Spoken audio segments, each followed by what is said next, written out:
Coronavirus, nous ne sommes pas en guerre, Monsieur le Président, et nous devons accroître la paix en nous pour lutter contre le virus. C'est le sujet de cette chronique.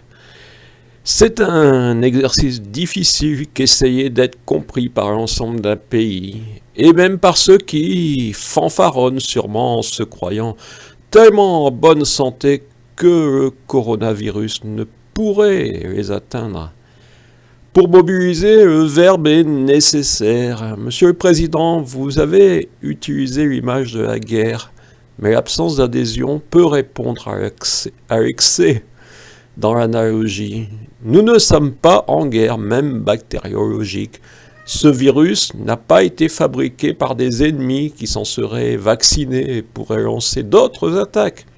Nous luttons contre la propagation d'un virus, simplement. Et c'est déjà beaucoup. Et c'est une manière de vivre qui risque de perdurer. La multiplication des virus, peut-on ne pas y subodorer une conséquence de notre mode de vie via le réchauffement climatique? Dans quelques semaines, nous devrons peut-être redouter les moustiques et les tiques qui bientôt ne limiteront peut-être plus leur action aux campagnes, mais envahiront les métropoles. Bien sûr, les virus, les pestes n'ont pas attendu le réchauffement climatique pour dévaster des générations. Mais ce que nous avons gagné en connaissances médicales, nous le perdons peut-être en rendant leur développement de plus en plus fréquent. L'analogie du chef de guerre est sûrement ancrée dans l'ADN de notre 5e République, avec son fondateur général, De Gaulle.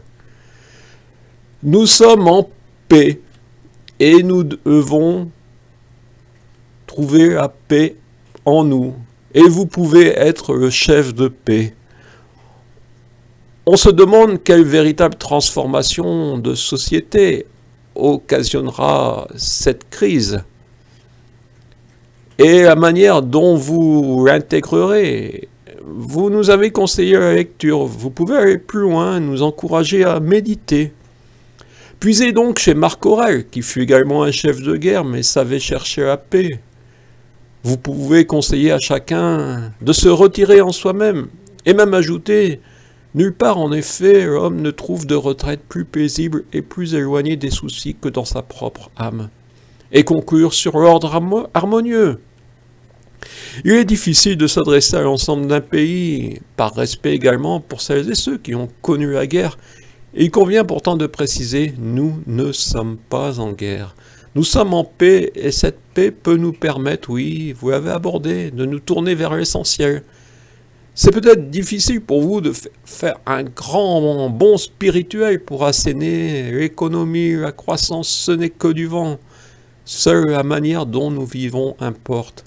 Nous sommes en paix et nous devons nous protéger le pays. Et pour cela, la meilleure des manières, c'est de se replier en soi, être bien chez soi, aujourd'hui, mais également dans les années à venir.